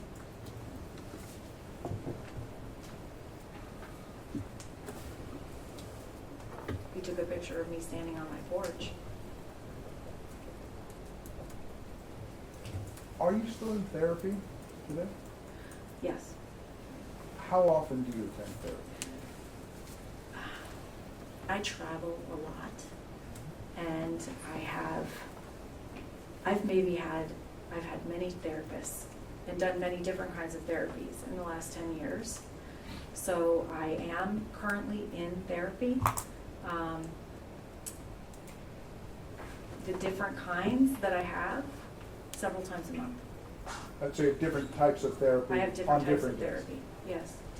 Can you estimate for us how much you've spent on therapy since the tragedy at Sandy Hook Elementary School in 2012?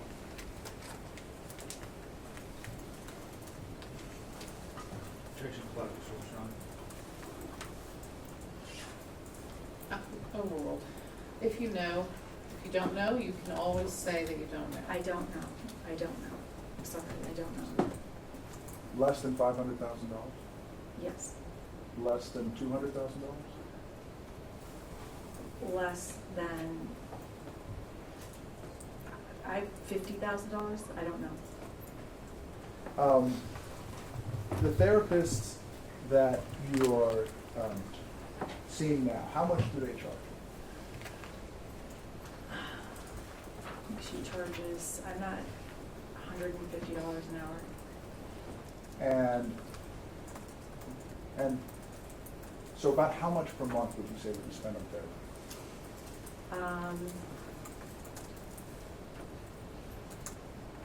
A couple $100. You're a published author, I am. and I think you've written 3 books. I have, A children's book, and before the tragedy. and then since then you've written 2. Nurturing, Healing Love, and Choose Love. It's about the movement and about the program and the history of that and how it can positively impact people. That's the 3rd book. Yes, You work at your foundation, I do. and I think you have 5 or 6 employees. Yes, You've made many media appearances. yes, Starting in 2013 and ongoing to the present day. correct. You've appeared on CNN, yes, Yes, various talk shows. yes, You're also a motivational speaker. I speak for the Choose Love movement. I speak to schools and at parent groups. You speak to private organizations as well. I have on a limited basis. If one navigates to the Choose Love movement website, one can find a place where one can make an inquiry for a private event, Yes, and it says you'll speak for 2 hours. I'll speak for as long as you will let me speak. And can you tell the members of the jury how much is the suggested honorarium for your speaking engagement? It may be $5,000. Would 10 be more accurate? It could be 10, 5 to 10.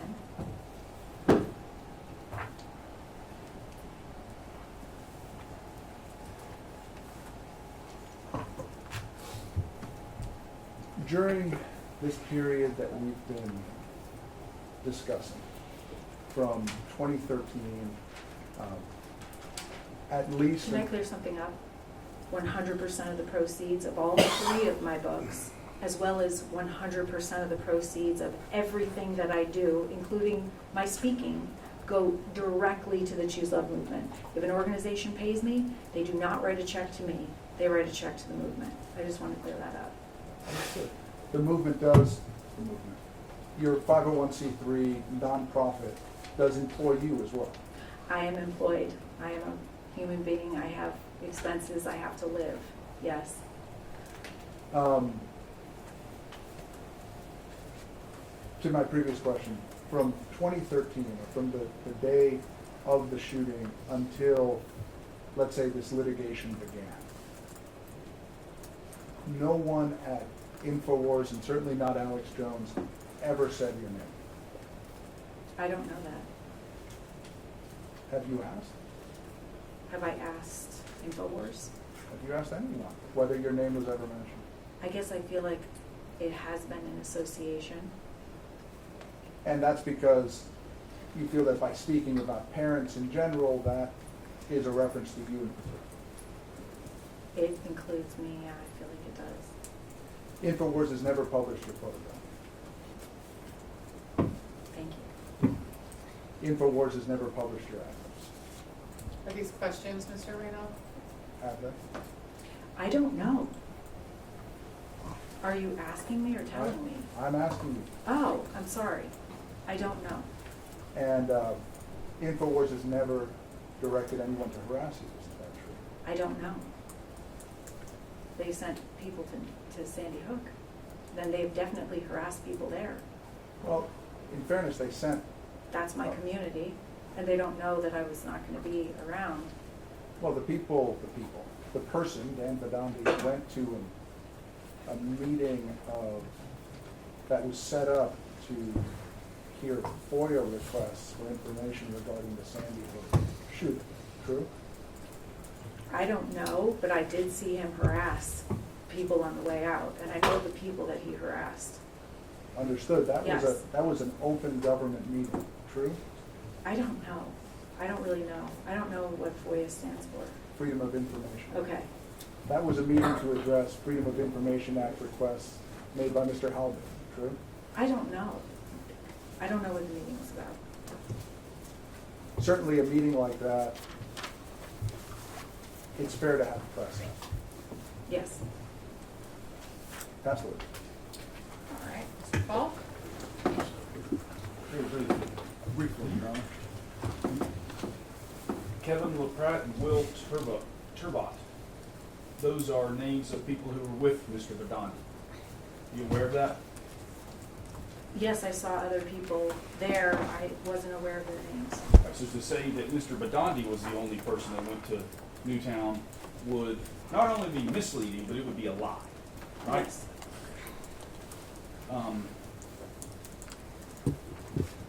It wouldn't make a lot of sense to put that man in your book, would it? No. So I assume that's why you did it. That book is about healing. Hopefully you can begin that after today. Thank you. Mr. Reno? It's fair to say, Ms. Lewis, that other than Mr. Badandi, you don't know who all went to that meeting. That's correct.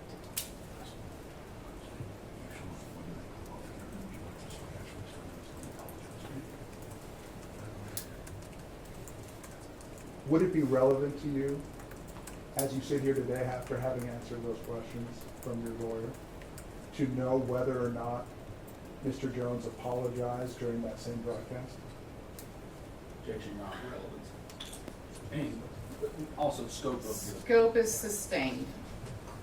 Sustained. All right.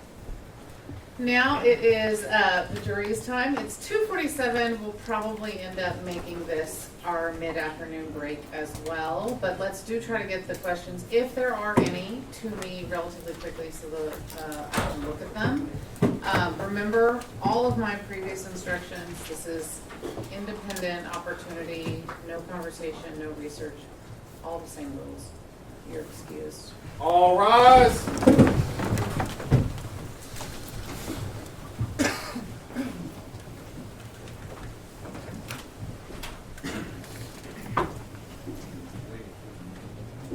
Is anyone else as cold as I am? Or are you guys comfortable? Because some of the fans can be turned down or off. She's cold.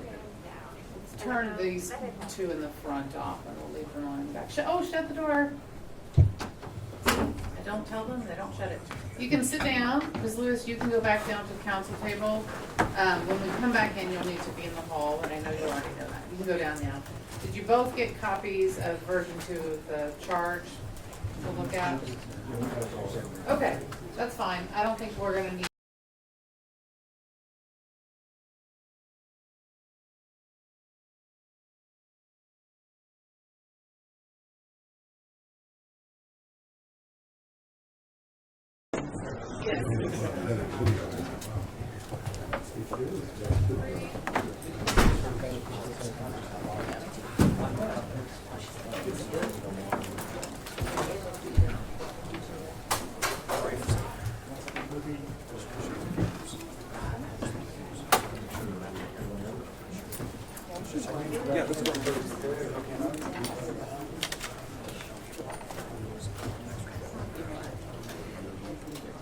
Oh, have we? Okay.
Yeah, you just come back up to the stand, please.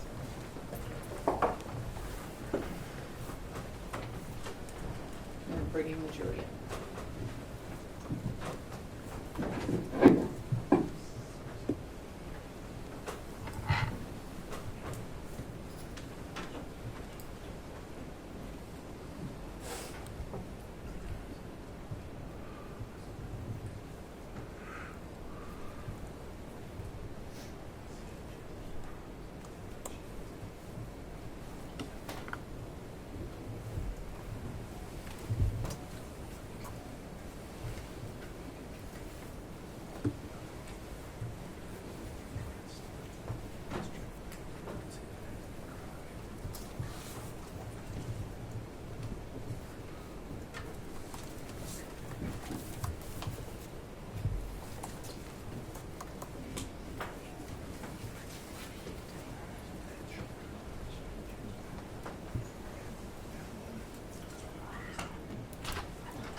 All right.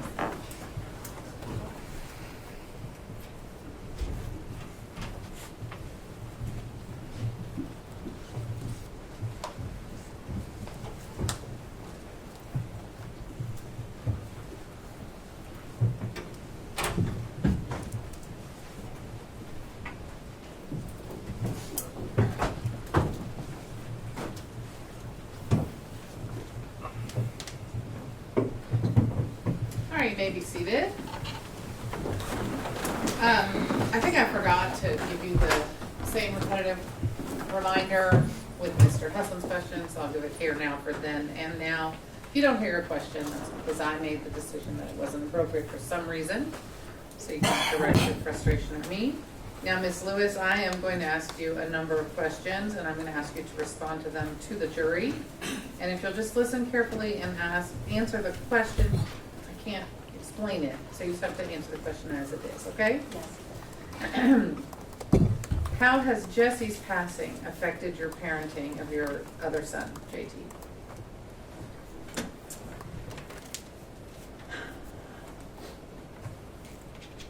That's a good question. It has impacted my parenting, obviously. I think that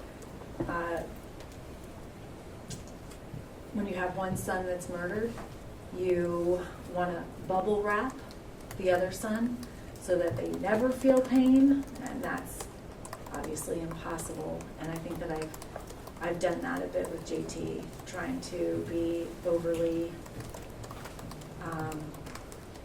solicitous and trying to keep him safe. And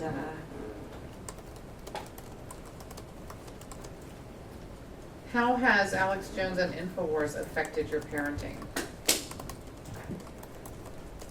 I think that question relates to the first question. As a parent, it's your responsibility to keep your kids safe, and I wasn't able to do that with my first child, and so I am so probably overly zealous in trying to do that with JT. And so I've taken measures that might seem over the top to some, but to me, I don't want to fail my my surviving son, and I know consciously that I didn't fail Jesse when he was murdered at Sandy Hook, because he was where he was supposed to be by law. But you have a little bit of guilt that you sent them to school that morning, and so I think that it has definitely impacted my parenting, and it's negatively, I would say. Unfortunately, I think that he would agree, and but you know, I was doing the best that I could with the skills and tools that I have at the time, and I continue to get more. How many lives has the Choose Love movement touched, and how has it made them better?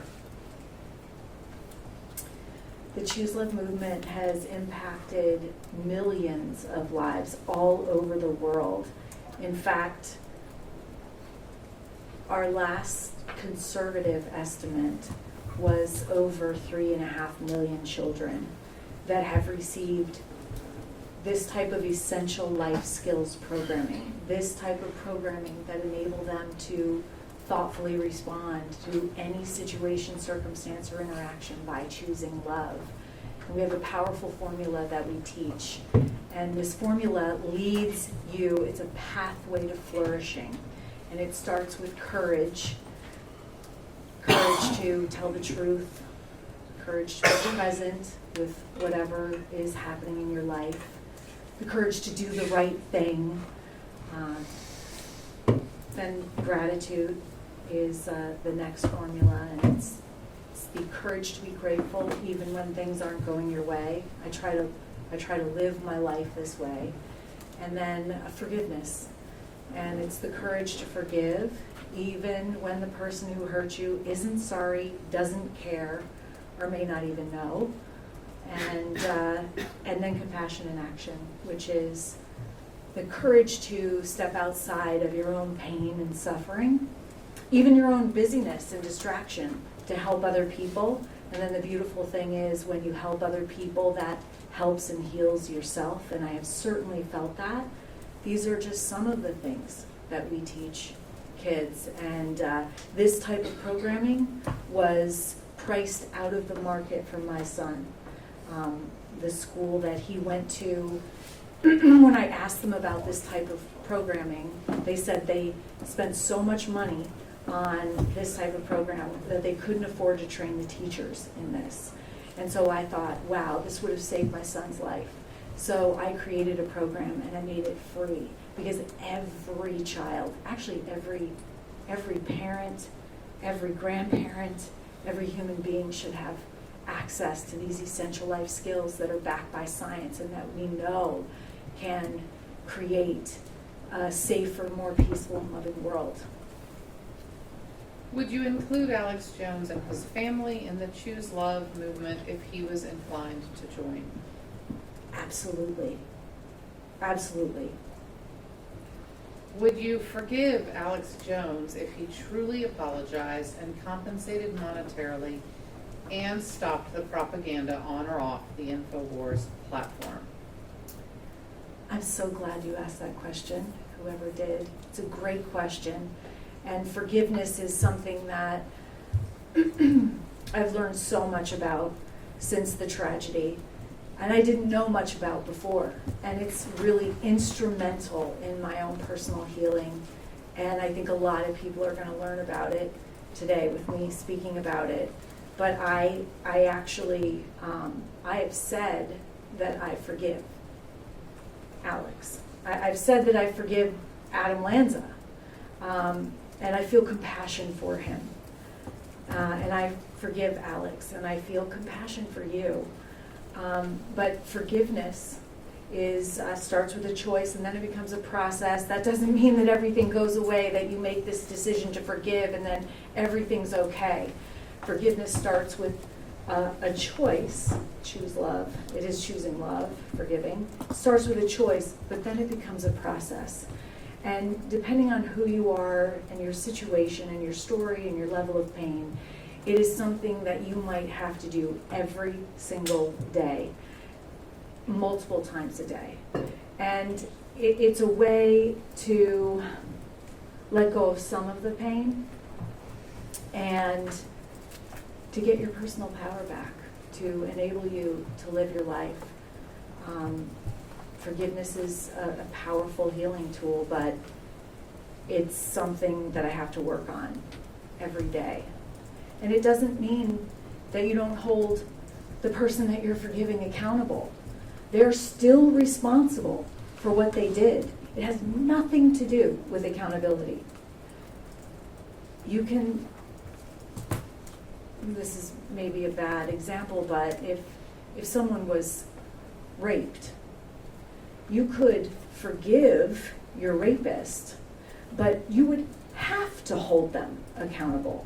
Because if you didn't, then they would continue doing that to other people. So you have some amount of responsibility in your forgiveness to continue to hold somebody accountable. Because if you don't, then they will continue. Ms. Lewis, thank you for your time and your testimony. We all appreciate it. At this time, you can go back down to where you've been sitting. Thank you.